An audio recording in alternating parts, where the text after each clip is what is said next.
Hey guys, this is SF, and the new series Steampunk Scrappers is up, and I'll be playing Roller Girl. Almost a sexy roller, but that's the Japanese name. They should have kept sexy roller, but I guess it's kind of not PG-13-ish. But my team is going to be Leah, God Striker, Mustang, and Kush. So God Striker is really OP for this whole series. It's very good for Drill Max as well. And what I really like is the HP count on this team. Over 90,000, and especially with Mustang and Kush, who are notoriously really bad in terms of HP.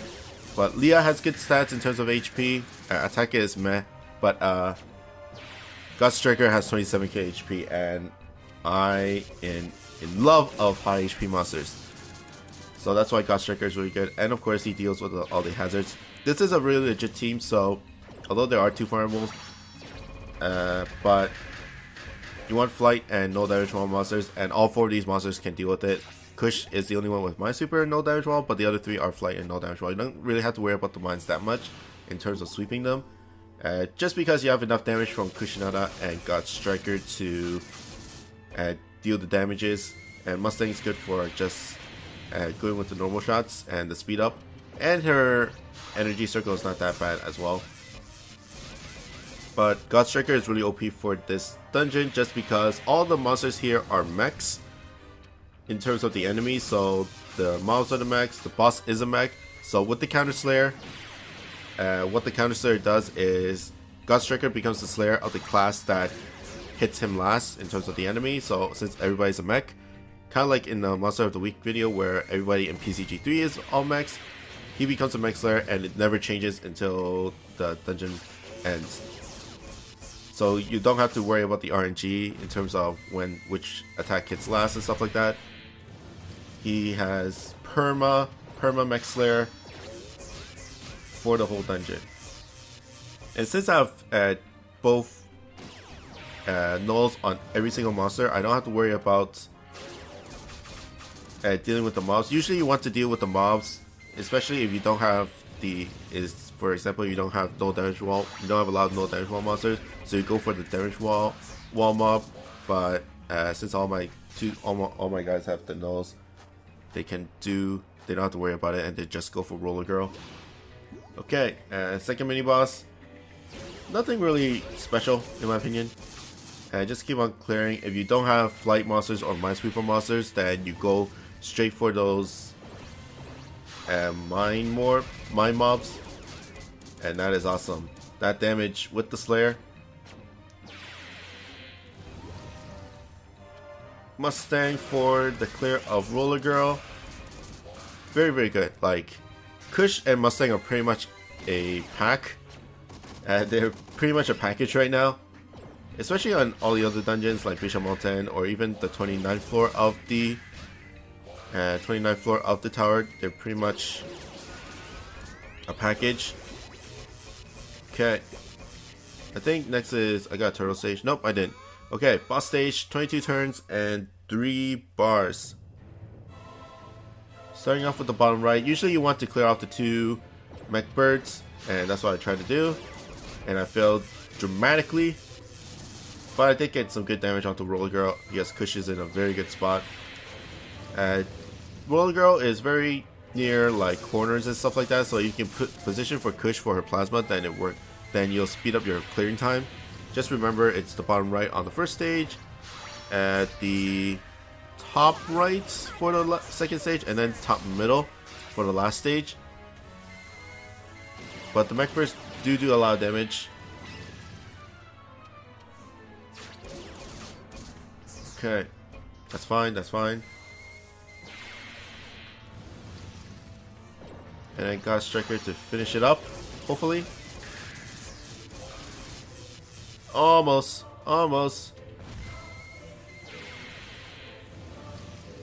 What I really like about this team is that of course they do have both nulls, but everybody but Kush, you can just not hit the gauge and then you'll be fine. It's really good for beginners. And it's the bottom left for the second floor. Okay. Second, just try to clear off the mobs a little bit. You can pinch between the top right. Sorry, top right in terms of the mine mob and the mech bird. So if you have a bounce monster, then just go for it. Usually you want more bounce monsters. Okay, next is God Striker. Try to go in between Roller Girl and the Mech Bird, like that. And I think I strike shot at Mustang just for the hell of it. Oh, awesome. Oh, that is awesome. And clear off the 2 mobs.